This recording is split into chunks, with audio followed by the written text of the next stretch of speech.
Nagkaroon ako ng sobrang creepy na panaginip kagabi at hanggang ngayon malinaw pa rin sa isip ko ang bawat detalye. Nagsimula ang lahat sa tapat ng dati naming bahay. Umakyat ako ng hagdan at nakita ko ang yumao kong ama na may niluluto sa kusina. Ang itsura niya ay katulad noong malakas pa siya at wala pang sakit. Pagkakita niya sa akin, agad niya akong tinanong kung saan daw ako galing. Pero imbis na sagutin siya, sinabi ko lang, "Nanaginip ako. Panaginip lang to."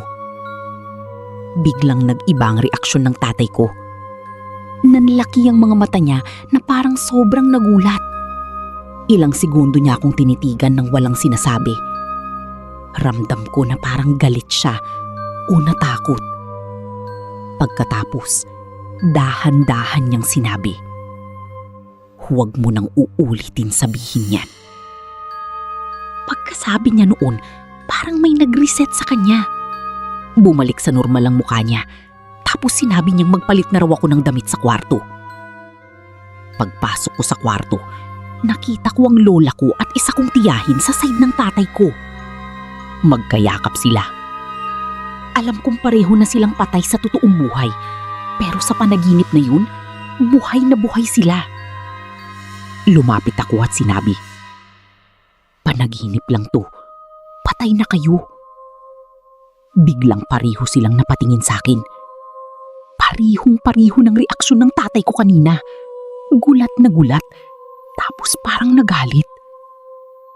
Tapos sinabi ng tiyahin ko, "Ayaw mo na bang magising?" Pagkatapos nun, parang wala na lang nangyari. Hindi na nila ako pinansin. Para bang hindi na ako nakikita sa loob ng kwarto. Lumabas ako ng bahay, pero napansin kong biglang gabi na.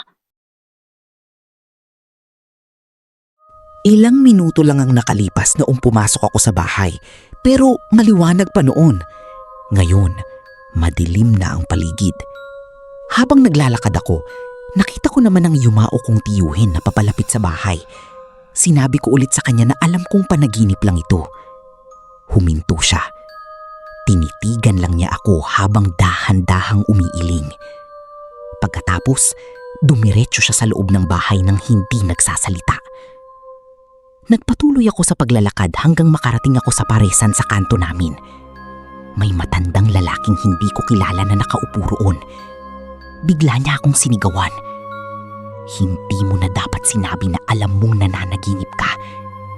Hindi nila gusto yun kasi hindi ka nila maisasama.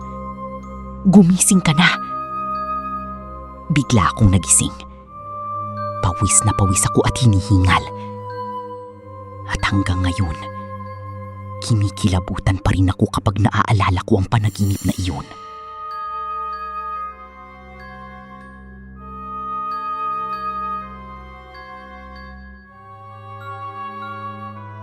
Kung may pakiramdam kang may nanonood sa'yo habang pinapakinggan mo ito, baka hindi lang imahinasyon ang dahilan.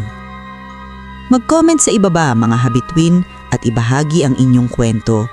Baka kayo na ang susunod na ma-feature sa aking YouTube channel. Huwag kalimutang mag-like, mag-subscribe at i-hit ang notification bell para sa mas marami pang nakakakilabot na kwento na hango sa totoong pangyayari. Maraming salamat.